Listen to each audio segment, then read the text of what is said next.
One in every 3 people in the UK have come at risk of PTSD or post-traumatic stress disorder at some point in their life, implying they've been through a dramatic experience which has affected them in a dramatic way.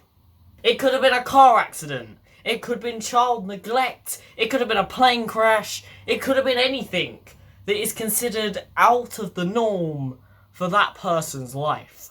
That event put their mental health at risk, but most importantly, it gave them something that could have destroyed their entire life. However, PTSD is so underlooked. It's not really given much attention, and most people consider it a bit of an exaggeration. It's a serious condition, and there are generally people out there who do have it, and it's affecting their lives here and now, and it needs to be taken seriously. So today, as kind of a sequence of videos which are going to be about different mental health conditions, I wanted to cover PTSD, give it a look, give it some attention, and be sympathetic with the people who have it, and also give you some tips on how you can avoid it and how you can deal with it. I don't have it myself, but I've done a bit of research, and I think I have a good idea of what I'm talking about. The NHS website for PTSD and other types of things along the lines of that will be linked in the description. Also, disclaimer, I am not a mental health professional. I don't have a mental health license. This is just me and my research, okay? So don't sue me, please. I don't deserve to be sued. Anyway, let's jump into this video and learn a bit about PTSD, or post-traumatic stress disorder.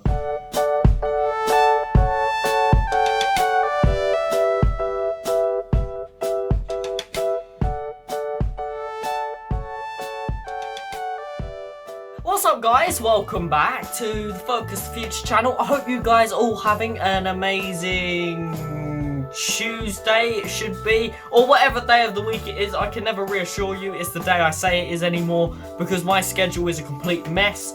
Sorry about that. But whatever day it is, whatever time it is where you are, I hope you're having a great time. I hope you're having a great day. Today I thought I'd jump on the topic of PTSD, give it some coverage, give it a look, and give some tips for it. So if you're interested in anything along the lines of that, please stay tuned. If not, please use the link in the top of the description to go and check out a brand new video and learn a bit more about me. Apart from that, let's jump into this video and learn a bit more about PTSD, or post-traumatic stress disorder. Now, I am not here to explain PTSD and what it feels like. That's not what I'm here to do, and I never will be here to do that. I can't sit here and tell you what it feels like, because I've never suffered from it. I can't sit here and tell you how hard it is, tell you how to cope with it properly. I can only give you my advice from the research I've done, from what professionals say, and from what I've seen. Apart from that, this is all from me. I'm not an experienced PTSD person, sadly enough.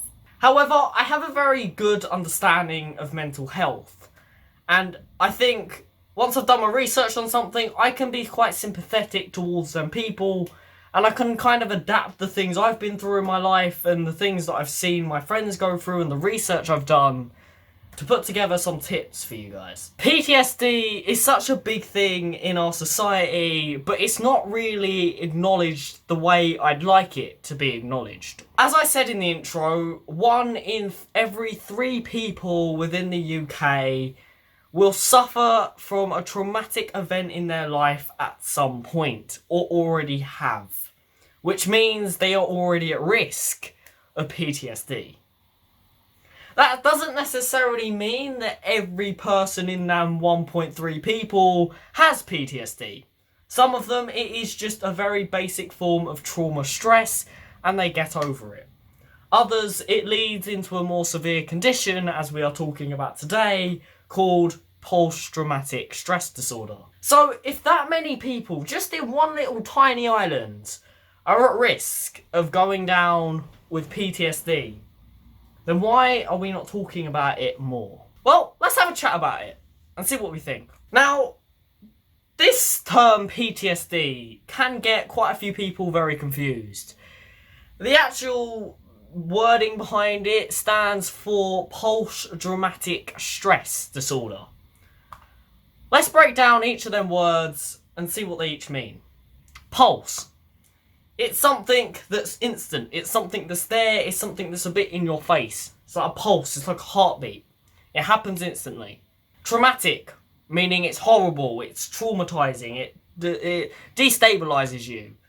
It doesn't make you feel great, in simple terms. Stress. I think we can all know what stress is.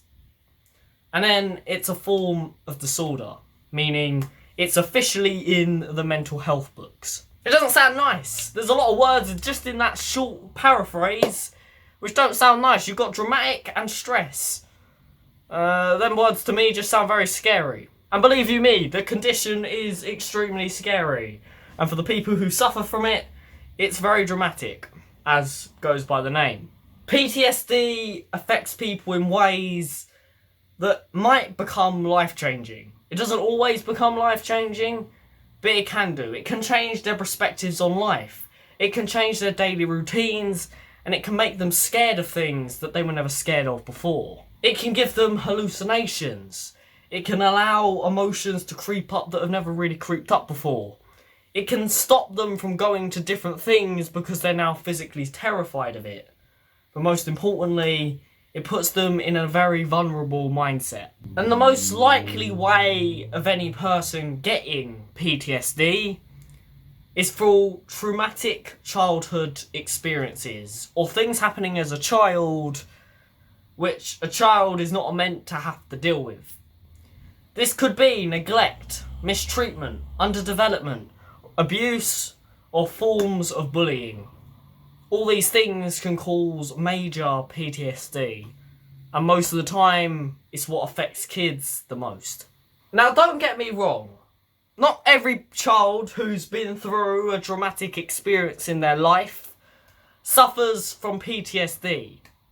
It doesn't work like that. There's a very big difference and a very thin line between going through general trauma and having effects of that which will only last a couple of weeks, to having an actual PTSD disorder. They're very different things. And the only way you can really tell is if you go to a mental health professional and get properly diagnosed with it. However, if you do have any of these key symptoms, I'm advising you now to go and speak to a mental health professional, go and see your local GP and talk to someone. It might just save you from a long-held future of problems. If you find that you've been through a traumatic event and returning to a similar situation of that traumatic event, so for example, if you were involved in a severe car crash and suddenly getting back in the car makes you tense, makes you anxious, makes you feel like you just want to leave, or even causes a breakdown, that is a sign of PTSD. If that continuously happens over several weeks, several months, I would severely advise going to see a mental health professional. If you feel nauseous, if you feel like you've now suddenly got a weight on your shoulders, a burden, you suddenly feel down, depressed, anxious, and you can't seem to get this one thing off your mind, which was the traumatic event, I would severely advise going to seek help from a mental health professional. Most importantly, if you are having severe hallucinations, if you're seeing things in your vision that are not actually there, I would severely advise going to see a mental health professional. If you're having severe flashbacks, if suddenly thoughts are going through your heads at speeds you can't handle and you can never really get a control of them, I would severely advise going to see a mental health professional. Now, just because you've got any of them symptoms doesn't necessarily mean you've got PTSD. You could, but it doesn't necessarily mean it. Sometimes we have a traumatic experience and it just affects us for a little while. A little while could even be as long as 4 months. However, sometimes it's not PTSD. And sometimes there are ways of helping yourself, getting your friends to help you to come out of it. I mean, it's still going to be in your past, but you'll be able to cope and accept it a tiny bit more. Let's go through some of them tips and let me teach you a few things of how you can relax and get control of them thoughts again. Now, if you do go to a mental health professional and seek help for the situation, they are going to want to know what happened and, what the traumatic event looked like and how you see it. And for some people, even just opening up about something that was very traumatic in their life is really hard. Some people feel embarrassed. Some people feel like they shouldn't be telling this other person that it's very personal. Some people physically can't even talk about it without breaking down. And others just feel so restricted and constructed in their thoughts that talking about it is impossible. I think the most important thing when you go through a traumatic event is accepting it. It's okay to feel not right for a couple of weeks. It's okay to take a couple of weeks off work.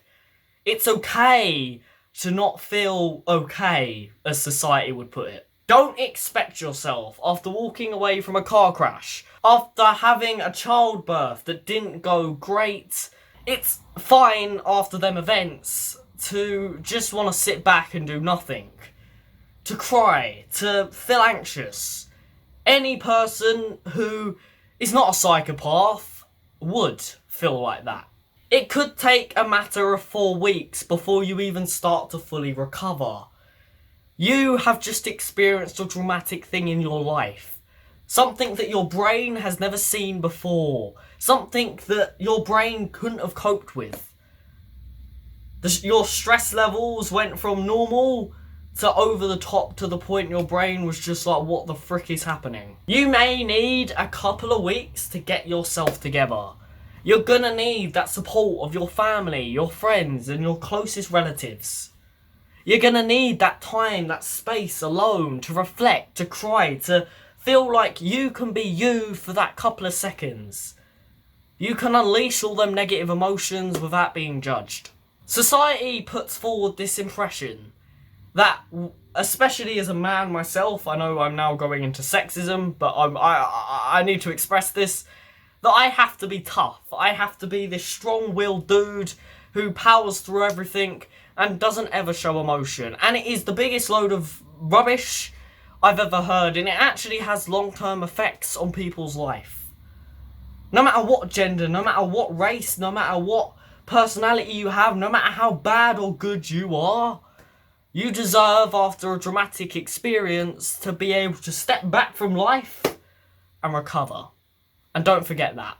While you're going through this cycle of trying to get round your head what just happened, dealing with several different emotions, it could be anger, it could be upset, it could be regret, know that there are things you can do to get a hold of it. Try meditation. I'm going to link in the description a video where I teach you, a couple of videos actually, where I teach you how to meditate. Allow yourself for 30 minutes every so often, it could even be longer, however long you want, to switch off from the world around you. The last thing you need right now is to have someone in your ear hole, to have bills that need sorting out, to have something in your life that's just pressuring you all the time. At the moment, the most important thing is you, to look after yourself. Going into meditation allows you to switch off, allows you to connect with your inner self again, allows your soul to repair to a certain extent. Don't expect miracles from yourself is another thing. If a certain place where the traumatic event happened is suddenly a place where you don't feel comfortable, don't go there straight away. Progressively go there. Bring a friend with you the first time. Take deep breaths. Only step a couple of feet into there. If it was a car crash, don't start driving automatically. Maybe the first 2 times you get in a car, it's even just putting your hands on the steering wheel. Feeling like you have control again. The likelihood of this happening again are 0 to none. Remember that you are powerful in yourself, and when you connect with yourself, when you allow yourself to look after yourself for once, you start to realise that this brain doesn't control you. You control it. However, Sometimes, even after practicing meditation, even after self-care, even after trying to talk to people, sometimes things just don't work out, and things have got too much. In which case, I can't beg it enough. Please, go and seek help from a mental health professional. They're not going to hurt you, they're not going to kill you, they're not going to try and blame you for everything. They want what's best for you, and they're going to do anything in their considerable powers to get help for you. It doesn't mean you're insane. It doesn't mean you're no longer a decent human being. It doesn't even mean that anyone's going to judge you. You now might just be a tiny bit different from everyone else. And difference is okay. It's actually part of the reason why we become interesting human beings. I'm going to leave the NHS website down below. I'm going to leave Childline links. I'm going to leave any form of support service I can think of in the description. I want to move on to if you are someone who's seeing someone go through a traumatic event and how you can help. Now, as an outsider of someone who's just been through a traumatic event, I think the first thing you have to realise is that right now, as a friend, you are not the most important thing in their life. You might have been before this traumatic event, but now they've got many other different priorities and many other things happening. And sometimes for the first week or so, they need some space. They need time to get their head round what the heck just happened. Please give it to them. Don't pressure them. Don't try and talk to them if they don't want to. Allow them to have that space where they can breathe. After a little while, maybe try and go in there and offer some form of support, but only give it to them if they want it. Again, don't force them into it. Talking to them, going through each event with them, even drawing it up on a piece of paper to give them an idea of what actually did happen. Because right now, maybe the image of what actually happened is a bit whirled up in their head. Offer to take care of things that at the moment maybe they can't take care of themselves. Help them seek the professional help they need. And most importantly, give them the support they request from you. You are a friend. You're not a slave, but you are a friend. And as a friend, you have some form of responsibility to help this person through. I think the most important thing out of all of this is to remember that none of us are sane on this planet. We've all got our differences. We're all quite I wouldn't say we're all mentally healthy, and we're not all correct. You know, we all have wrongings. We all do things that are not right. We all go through things. We all have emotions. So just because you've been through something doesn't mean you've got to crack on.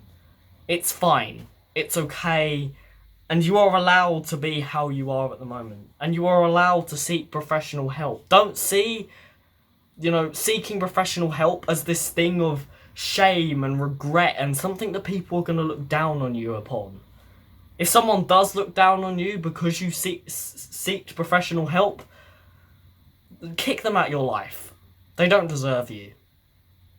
If anything, I will honour you for having the guts to stand up to a mental health professional and say, I need help. Some people can't even get that far. I wanted to clarify this topic. I'm going to make a video on several different mental health conditions over the next couple of weeks. But this one really stands out to me recently. I've seen some people start to go through it. So, if you are struggling with this at the moment, you have my biggest sympathies. And I am rooting for you to keep going and to whatever treatment you're receiving at the moment, to keep going with it. And if there's any form of other thing you're struggling with at the moment, please check out the rest of my channel. I'm sure there is something down there for you to go and watch. But I wish you luck. And I wish anyone going through something like this luck, because you bloody need it right now. But apart from that, guys, I hope you enjoyed. I hope you feel a bit more like someone does understand, someone does sympathise with you. And I will catch all you dudes next time. Bye-bye.